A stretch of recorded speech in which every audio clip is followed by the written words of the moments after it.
शमसुद्दीन गाबार वरी साईं ग़ुलाम हुसैन रंगरेज़ सुभान अल्लाह। ग़ुलाम हुसैन रंगरेज़ सिंधी अदब जो तमामु वॾो नालो ऐं सिंधी अदबी संगत जो जनरल सेक्रेटरी रहियो। शाइरी अदब तनक़ीद हर पहलूअ ते उन जेको लिखियो उन जा किताब आहिनि पढ़णु घुरिजनि। ऐं असांजो त पहिरीं प्यारो महबूब असांजो सीनियर हो, अल्लाह से मग़फ़िरत फरमाए। ऐं ॾाढो सुठो यार शमसुद्दीन तो ग़ुलाम हुसैन रंगरेज़ जी वाई चूंड करे मोकिली आहे ऐं साईं खे यादि पिया करियूं।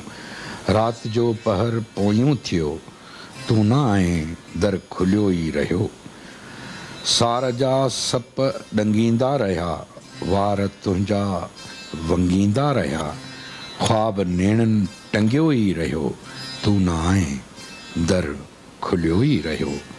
वाह उतर जो सियाके विझे लहर लूं लूं लुछी थी उथे।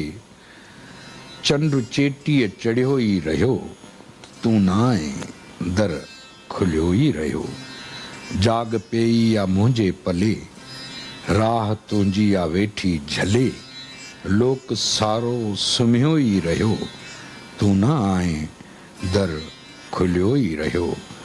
जोत तारनि लुटाए छॾी राति मेड़ी आ पंहिंजी मॾी। साह तोले सिकियो ई रहियो तूं न आहीं दर खुलियो ई रहियो। वाह वाह वाह वाह, वॾा कुर्ब।